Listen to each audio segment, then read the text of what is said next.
So students, let's start the discussion of the story, The Voyage. So before starting the story, let's discuss a little bit about the author, Bhupen Hazarika. Hazarika, he was a legendary singer, lyricist, music composer, scholar and artist. He has been awarded with Bharat Ratna and Dadasaheb Phalke Award for his contribution towards the different fields of art. Bhupen Hazarika ने अपनी life के बारे में एक किताब लिखा था जिसका नाम था मोय eighty जाजाबर. So the present story, The Voyage, has been excerpted from his autobiographical book Moy Eti Jajabor.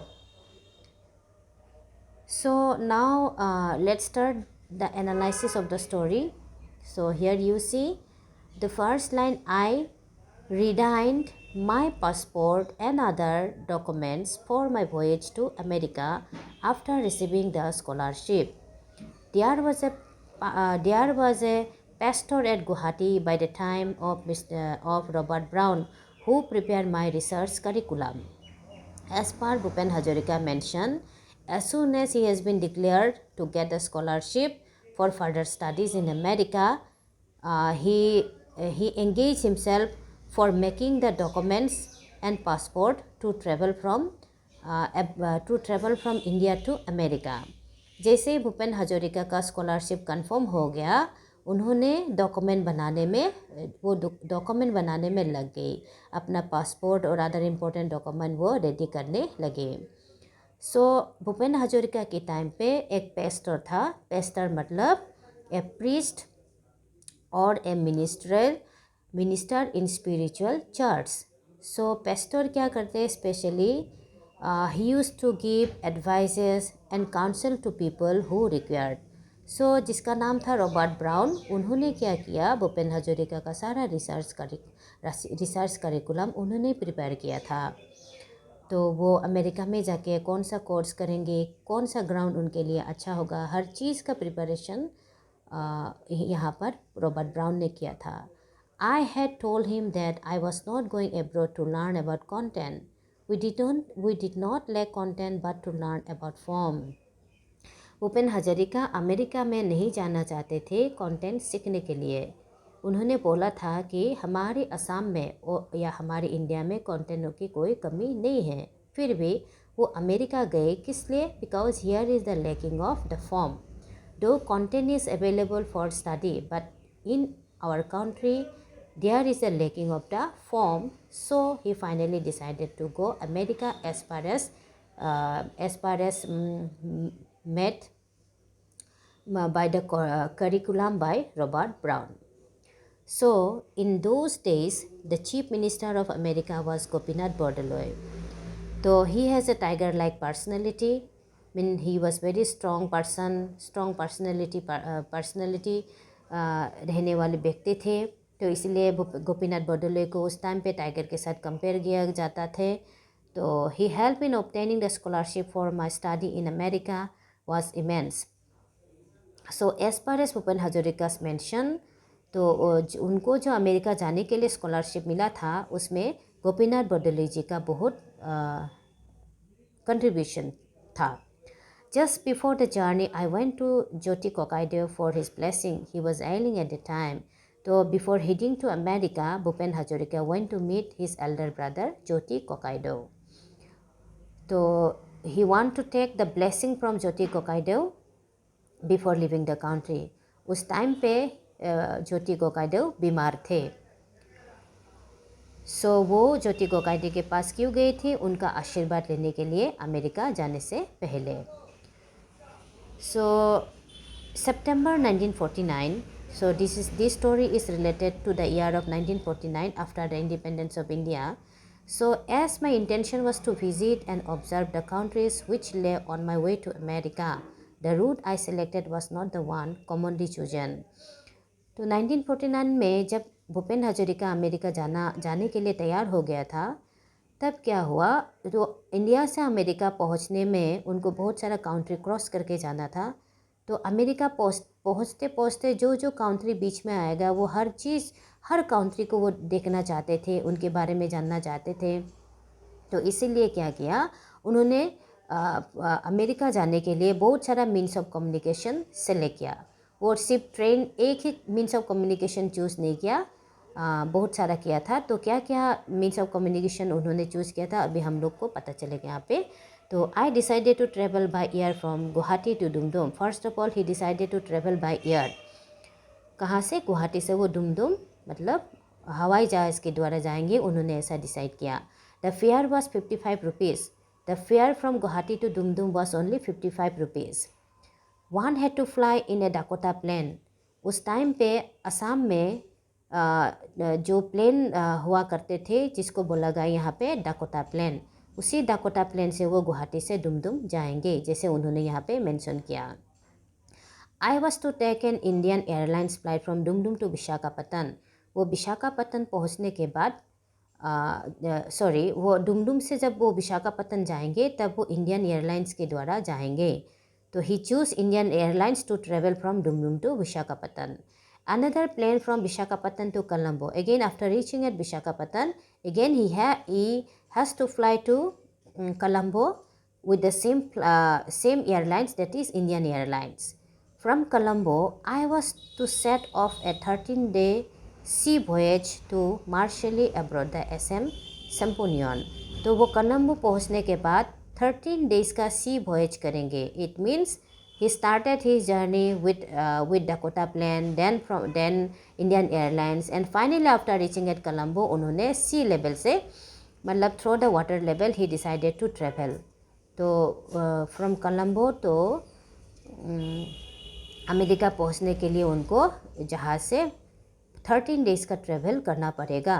So that's why the story is called the voyage, because the means of communication through the water, it is known here as the voyage. So as the title and as Bhupen Hazarika narrate the three means of communication which are almost as he highlighted, the title is totally appropriate here. So after that, after reaching Marseille above the SM Symphonion, again उन्होंने क्या decide किया? My plan was to take the train. वो train से भी travel करेंगे। Train from Marseille to Paris and observe the country of France from my railway coaching during the journey. मतलब वो plane से फिर प्लेन से भी उन्होंने ट्रेवल करना किया। फिर वो उन्होंने सी के द्वारा मतलब जहाज़ के द्वारा वो ट्रेवल करेंगे। फिर जहाँ उनको चांस मिले फिर वो ट्रेन पर भी चढ़ेंगे। मीन टोटल ही choose 3 means of communication to reach from Assam to America here. So ये सब उनका प्लानिंग था मतलब ट्रेवल शुरू होने से पहले। अभी वो दिन आ गया जिस दिन उनको असम से अमेरिका के लिए पहले दिन ट्रेवल करना है। The day of my journey finally arrived. I reached the Kanhikuchi airport of Guwahati with a few of my family members. Finally the day arrived 1949. जिस दिन वो अपना यात्रा शुरू करेंगे तो वो कहाँ से ट्रेवल करेंगे? कान्हीकुची एयरपोर्ट ऑफ गुवाहाटी से। तो अब in present time Guwahati airport is non लोकप्रिय Gopinath बरदলৈ, but in Bhupen Hazarika in ancient Assam that airport is known as Kanhikuchi airport. In those days, the day of journey finally arrived. I reached the Kanhikusi airport of Guwahati with a few of my family members. In those days, taking the queue from the village adjacent to the place, it was called as the Kanhikuchi airport. I was accompanied by my mother and father, Queen Sudakshana Singh Sharma, wife of Dilip Sharma, Mahi, and my younger brother Jayanta Hazarika. Jayanta is no more among us. Some of my friends accompanied me were Syed Abdul Malik, Saila Borua, etc. Malik, my colleagues at all in the radio, was my special friend. We always stuck with each other through thick and thin. Jayanta, Malik, Saila Borua, my mother and father, and Mahi have all left this world already. So जिस दिन Bhupen Hazarika कान्हीकुची airport Guwahati के कान्हीकुची airport से वो America लिए यात्रा शुरू करने गए थे उस दिन, so many person went to see off him at the airport. Kanhikuchi airport is presently known as Lokpriya Gopinath Bordoloi airport in Guwahati. So उसी एयरपोर्ट से वो उड़ान मारे थे अमेरिका के लिए. जिस दिन वो जा रहे थे उसी दिन उनका फैमिली मेम्बर उनको सी ऑफ करने गए थे एयरपोर्ट पर. उस फैमिली मेम्बर में कौन कौन थे? भूपेन हजारिका के पेरेंट्स थे, उनकी माही थी, माही मतलब sister of his mother, aunty. And उसके बाद कौन थे? क्वीन था. क्वीन कौन है? सुदक्षिणा शर्मा, वो दिलीप शर्मा की वाइफ, और उनका यंगर ब्रदर जयंत हजारिका. और साथ में उनका 2 फ्रेंड भी गए थे उनको शी ऑफ करने. एक था सैयद अब्दुल मालिक और दूसरा था शैला बरुआ. सो मालिक उनका बेस्ट फ्रेंड था. सैयद अब्दुल मालिक और भूपेन हजारिका एक साथ ऑल इंडिया रेडियो में काम कर चुके थे पहले, अमेरिका जाने से पहले. तब दोनों के बीच में एक good of bone friendship create हुआ था. तो 1949 पे जो उनको सी ऑफ करने गए थे एयरपोर्ट पे, उनमें से मैक्सिमम लोगों का देहांत हो गया, जैसे कि जयंत हजारिका, भूपेन हजारिका के छोटा भाई मालिक, शैला बरुआ और उनके मम्मी पापा, और साथ में उनका जो माही, जो आंटी है, मम्मी का जो छोटी बहन है, वो भी इस दुनिया को छोड़ के जा चुके हैं. So these are all the memory which is kept in Bhupen Hazarika's mind here. So finally वो प्लेन पे चढ़ गए, प्लेन पे वो चढ़ गया. The wheel of the plane had started rolling and plane was beginning to gain speed on the runway when I started shouting at the top of my voice. वो plane में बैठ चुका था, प्लेन धीरे धीरे उड़ान लेने के लिए तैयार हो रहे थे. तभी भूपेन हजारिका ने ज़ोर से शाउट करना शुरू किया. इसका कारण था, I had left my bag containing my passport, dollar, tickets, air passage and other papers behind with either of my parents. तो ये जो इम्पोर्टेंट डॉक्यूमेंट उन्होंने मेंशन किया था, सारा पेपर एक ही बैग पर उन्होंने रखा था, और जिस बैग को वो नीचे अपनी मम्मी पापा के पास छोड़ के चले गए थे गलती से. This may seem like a fanciful story, but it is true. I had already earned a reputation as a singer. I ran up to the captain. तो 1949 पे जिस दिन वो अमेरिका जा रहा था, उस टाइम पे भूपेन हजारिका ने ऑलरेडी असम में पॉपुलैरिटी गेन कर चुका था. मतलब पूरी असम उसको एज ए गुड सिंगर तब जानते थे.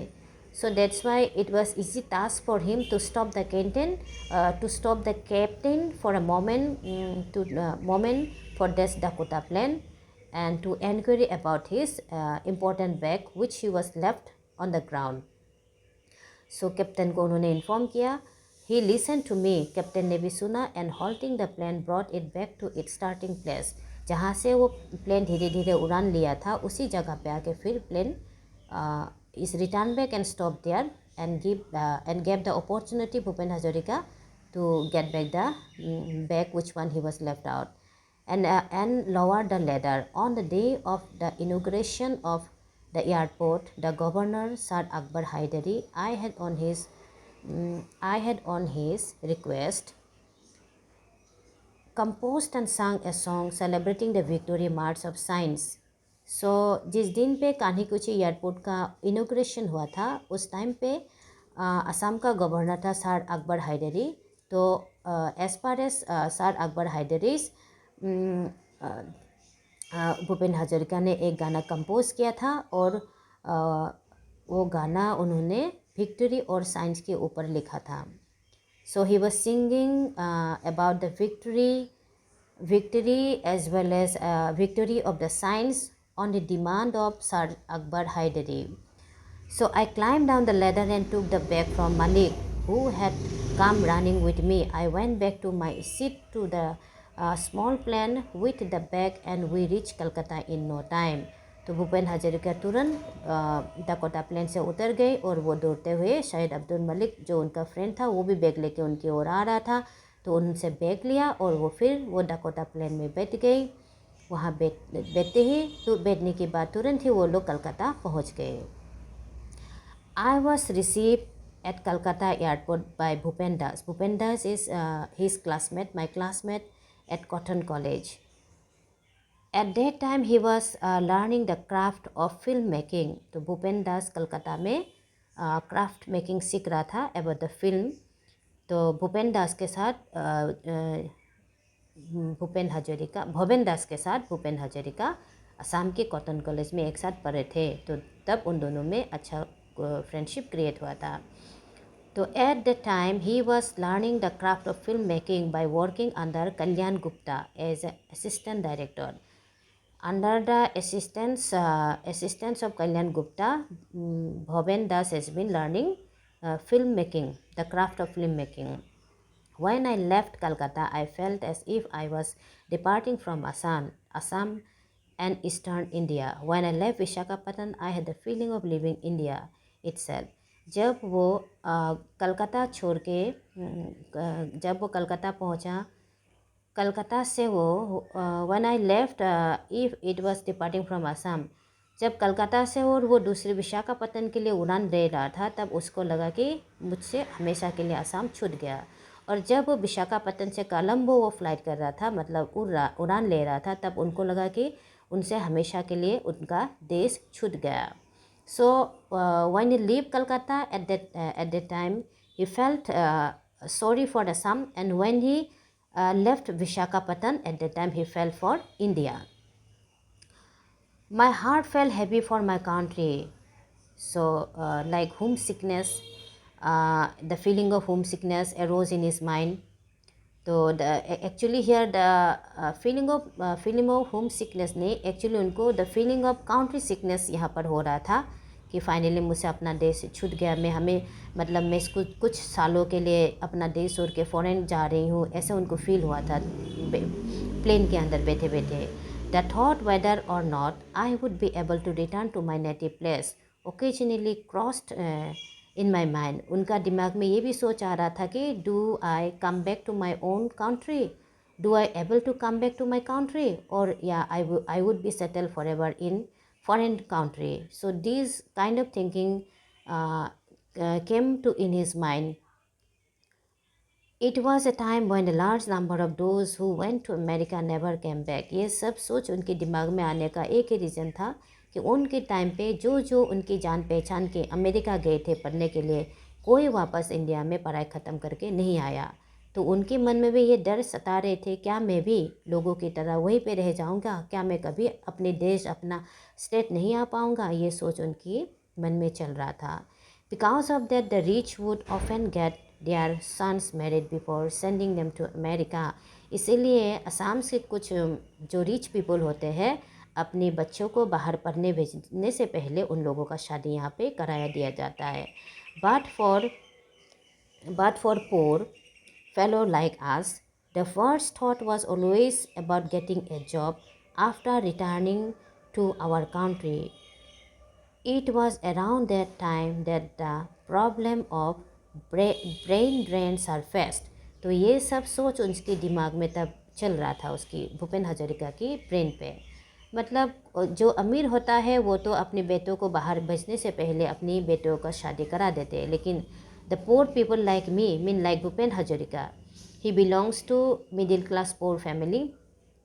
So like me, तो मेरे लिए तो ये भी पॉसिबल नहीं है कि कोई मेरी शादी करा दे यहाँ से, मतलब आसाम से अमेरिका जाके पढ़ाई करने से पहले. तो मेरे साथ तो ऐसा कुछ भी नहीं हुआ.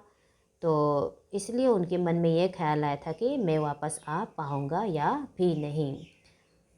So students, here you will get from page number 15 to 16 analysis. So in my next video you will get other page explanation like 17, 18, 19. So 3 pages explanation you will get in my next video. So I hope this video will help you to understand the chapter, to understand the content, and at the same time this will help you to find out some important questions, inside questions, like the question like who would accompany who went to see of Bhupen Hazarika on the day of his traveling to America, like who was the first uh, Chief Minister of Assam, and who was the governor of Assam. All these things, questions and other important, you will find out, and hope it will help you. So meet you on my next video. So today I'm stopping here.